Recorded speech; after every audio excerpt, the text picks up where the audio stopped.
Bismillah. Assalamualaikum warahmatullahi wabarakatuh.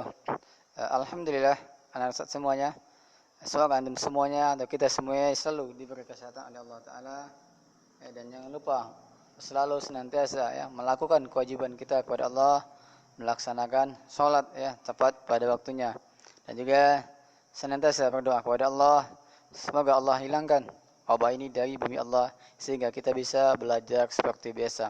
Pada kesempatan kali ini kita lanjutkan kembali pembelajaran kita, yaitunya tema 9 subtema 2 pembelajaran kedua. Sini ada gambar alat-alat elektronik yang ada di rumah kita masing-masing atau di rumah keluarga Siti. Perhatikan ini, ayo mengamati. Perhatikan alat-alat elektronik yang ada di ruang keluarga Siti. Ini hampir, bukan hanya di keluarga Siti, di rumah kita juga hampir terdapat alat-alat elektronik yang ada di buku ini atau bahkan lebih daripada ini. Yang pertama ada televisi. Tentu hampir di semua rumah tangga atau di dalam satu rumah memiliki televisi. Walaupun ada sebagian kecil atau beberapa yang tidak memiliki. Tentu televisi ini sangat banyak manfaatnya. Ada yang memberikan dampak positif, ada yang memberikan dampak negatif.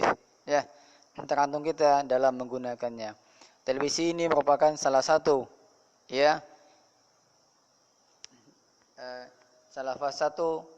media yang bisa menyampaikan iklan.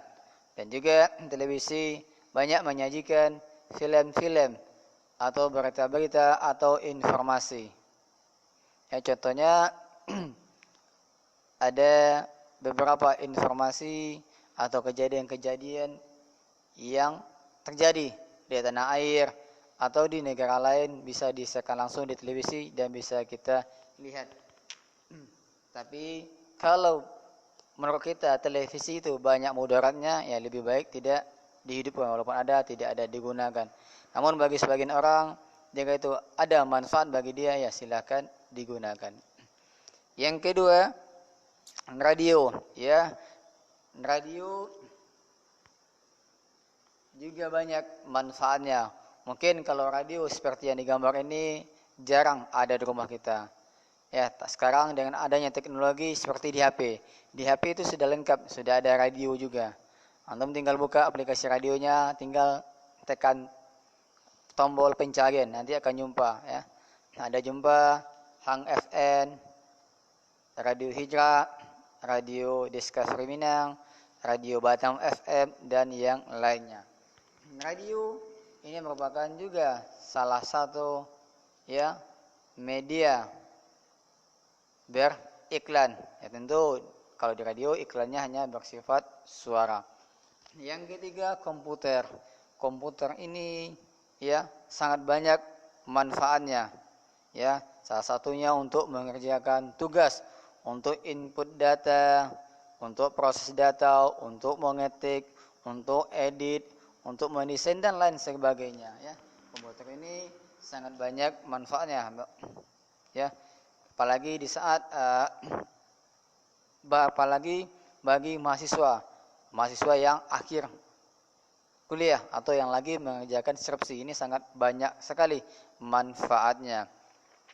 Itu adalah 3 alat-alat elektronik yang ada di rumah kita. Bukan hanya ini aja, mungkin ada lagi magicom, dispenser, mesin cuci, kulkas dan lain sebagainya. Tentu memiliki manfaatnya masing-masing. Kita lanjutkan di sini dalam beriklan. Dalam menyajikan iklan melalui elektronik, tentu ada beberapa unsur yang harus diperhatikan agar iklan kita menarik atau agar iklan kita diperhatikan oleh khalayak ramai atau oleh orang banyak. Yang pertama ada perhatian atau attention. Iklan yang baik harus menarik perhatian masyarakat umum. Artinya ketika kita membuat iklan kita itu, iklan kita ini atau iklan yang kita buat harus membuat atau menarik perhatian masyarakat banyak. Yang kedua, minat atau interest. Setelah mendapatkan perhatian, ya iklan kita tingkatkan lagi agar adanya minat atau adanya rasa ingin tahu secara rinci dari konsumen. Intinya iklan yang kita tawarkan harus mendapat minat dari konsumen atau dari khalayak ramai. Yang ketiga, keinginan atau desire. Iklan hendaknya mencakup cara menggerakkan keinginan konsumen. Maksudnya kita gerakkan konsumen bagaimana dia bisa membeli produk yang kita tawarkan. Yang keempat, rasa percaya diri atau conviction.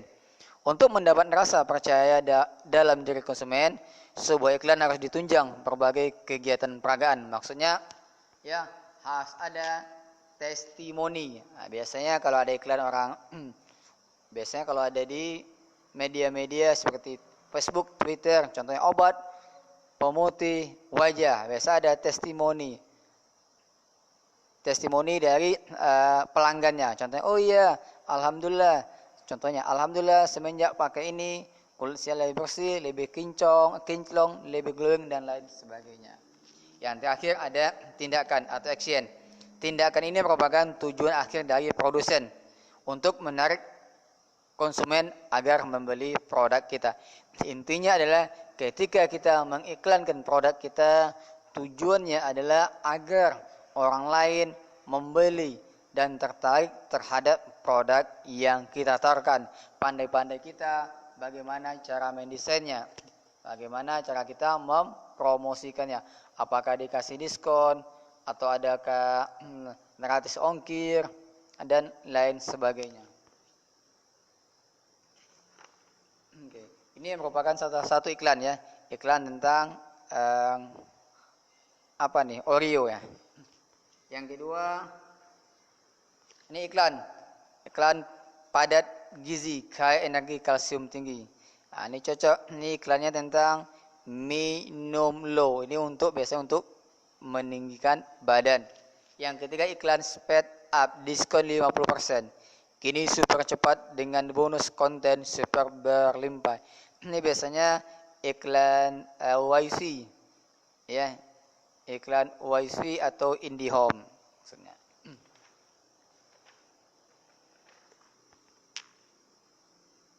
Intinya, ketika kita mengiklankan produk kita harus pandai-pandai mendesainnya, harus pandai-pandai menyampaikannya kepada khalayak ramai agar iklan kita dilirik, agar produk kita dibeli oleh masyarakat banyak.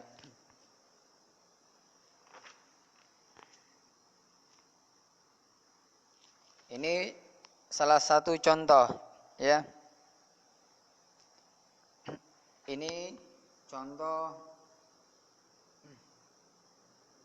ya dalam membuat campuran. Ini contoh bakwan nih, bisa jadi bakwan ya. Orang membuat bakwan itu campuran, ya termasuk campuran ya heterogen, karena dalam bakwan itu ada air, ada tepung, ada wortel, ada lobak dan lainnya. Dia tercampur secara tidak sempurna. Jadi bakwan itu merupakan campuran heterogen. Pada contoh berikutnya ini merupakan teobeng. Teobeng ini merupakan campuran homogen, karena dia tercampur secara sempurna.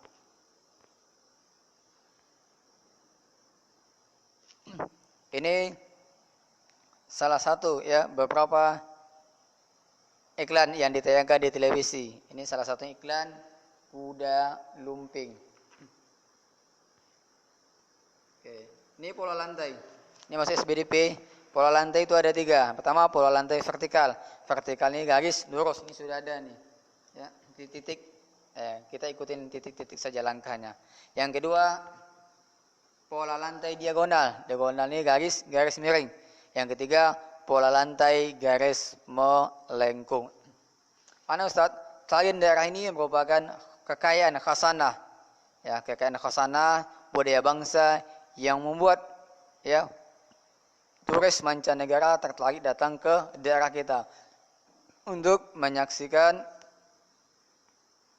ya tarian-tarian daerah. Tapi kita tidak usah belajar tari. Ya, karena menari ini biasanya melenggang-lenggokkan tubuh kita. Biasanya dilakukan oleh banyak perempuan, tidak boleh. Ini sama saja mengumbar aurat haram. Kita hanya belajar, jangan ada pula di antara antum nanti yang les menari, ini tidak boleh. Hanya ini yang bisa Ustaz sampaikan. Semoga bermanfaat. Saya tutup dengan doa kafaratul majlis. Subhanakallahumma wa bihamdika asyhadu an la ilaha illa anta astaghfiruka wa atubu ilaih. Assalamualaikum warahmatullahi wabarakatuh.